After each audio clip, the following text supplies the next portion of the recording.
Sappimah Community is a small village in rural Gbarpolu County with under 5,000 inhabitants.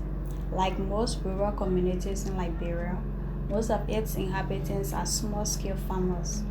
They grow food to feed their families and sell whatever is left to cater to different needs such as health, education, clothing, shelter, and other domestic needs. The community faces many challenges ranging from education to healthcare, poor livelihood to lack of electricity. The general living condition of the residents of the Sappimah community is deplorable, to say the least. Many houses are built from clay mud and attached together with sticks. The community has no access to electricity or any form of power supply, which makes it difficult to get stable communication in the community. Most people here rely on the radio to get information and stay in touch with the world. Children in the community often engage in play and games around the community, most of whom are dirty, unkept, and vulnerable. Most of the children are orphans who lost their parents during the Ebola outbreak in 2014, or whose parents died of mysterious sicknesses which the community believes to be witchcraft. Some of the children were left behind by their mothers or fathers with family relatives in pursuit of greener pastures in the city of gold mines and in other counties.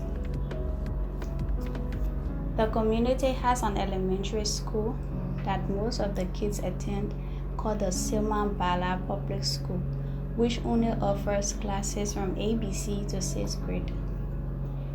The school currently caters to over 200 students with only a handful of teachers who are volunteers.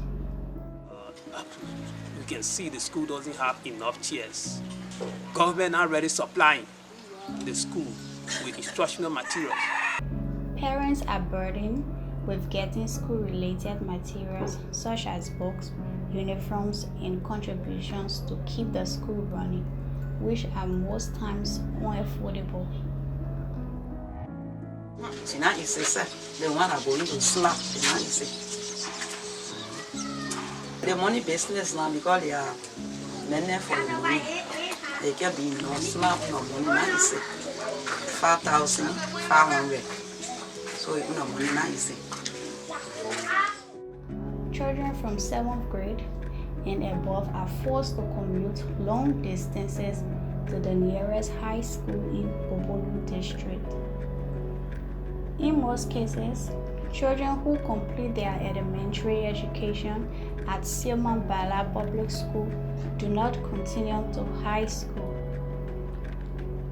Community dwellers have to travel about 45 minutes walk to access health care because there is no health center in close proximity.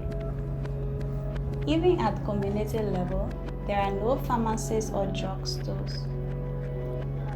For simple sicknesses like headaches, body pain, diarrhea, or stomach upset, residents cannot access over-the-counter medication unless they walk 45 minutes to the nearest hospital in Gbarpolu City. The town is big and it's populated, but even as we don't have clinic, so sometimes when something happens in there, before you can get the ambulance to come, before you can get the nurse crossing to the hospital, it will take time. Sometimes we have to use wheelbarrow. That's why we closer to the city. We have to use wheelbarrow. I myself will thank you so that I have not serious time. Because the town is big and populated. So one of the challenges we need clinic that will be at least that will solve some quick problem, that will solve some quick problem when it comes to health, where somebody will just hear they say headache and all that thing, they will be able to treat you before now you can be taken to the bigger hospital. Majority of the families in Sappimah community are engaged in several economic activities in order to provide for their families. Most of the economic activities takes place at the market in Gbarpolu district, where all the buying and selling activities happens. The market in Gbarpolu City only operates once a week called the market day, during which everyone carries their goods for sale. Although most families live on less than $1 per day, the people are quite hardworking and industrious. The primary source of income for most community members is cassava farming. 95% of the residents of Sappimah Community are cassava farmers who process the root tubers of the plant into gari and sell at the market. Gari is a creamy fine flour obtained by processing the starchy tuber roots of freshly harvested cassava. Gari is a popular food in the West African region.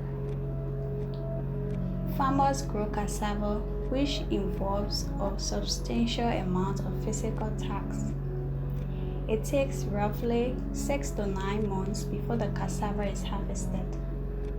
After harvest, the cassava has to be cleaned, peeled, and soaked. The white tuberous roots are put into a machine that grinds them into porridge-like substance. Community members, mostly women and kids, work around the hours to drain water.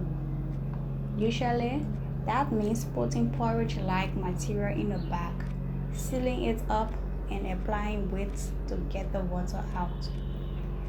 The draining process takes at least 2 days, after which it is placed in the sun for a day or two of drying. To arrive at the creamy refined flour, it has to be dried using fire, a very tedious process that takes much time. Women and children must sit over the fire for hours, stirring the gari, making sure it dries and becomes creamy refined flour.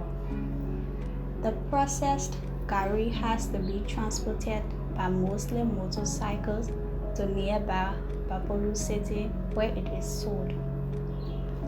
Residents of the Sappimah community pointed out the need for investment in healthcare, education, and other areas as a way to uplift their community and improve livelihood.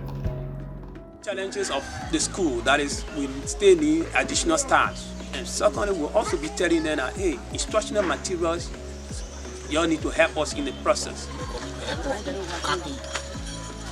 us to build vocational training center. We need more attention on our school. That we need benches. The benches are not enough, especially for the kindergarten. The chairs, you know, they get some arm bench. They get benches with the arm on it, and they get some armchairs, but not enough. At school time, you see some students sitting on the floor. So we need more help from it. And it will help out with materials. But we need more empowerment, especially for the women. In the gari making, there are more women that want to be making gari, but the material to work with, they are not available. We got to make our own material, handmade material. Our school, that's a major thing. 3 key issues I'll be putting to them. One is agriculture, one is education, one is health. If those things are well on, I think Liberia can make better for themselves. So agriculture is very important. If you are well in the valley, you'll be able to go to school, you will learn. But if you're not well, you can't go nowhere. If you are educated, you will bring sound decisions to your people. So those 3 key issues, as a township for Sappimah, those are my priority.